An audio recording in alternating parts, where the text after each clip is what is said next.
Welcome to the Rim Break Rodeo. We hope this video helps. You start by confirming both devices are on the same Wi-Fi network and the TV is powered on. This is essential to create a session. Once done, open the app you will cast from and check for the cast icon in the top bar or playback controls.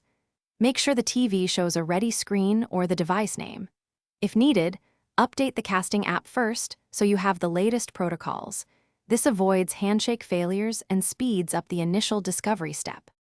You tap the cast icon and select the TV name. This triggers discovery and a quick handshake.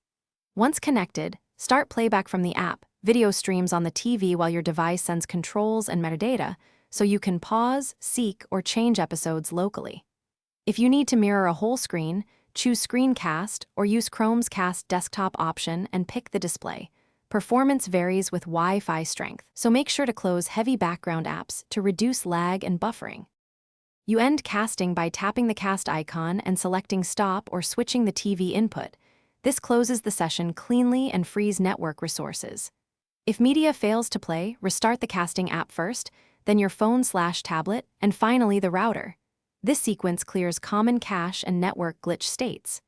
Make sure TV firmware and app permissions, network, local device, are enabled.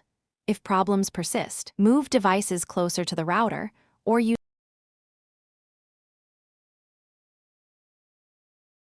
Thanks for watching. Consider subscribing if we helped you.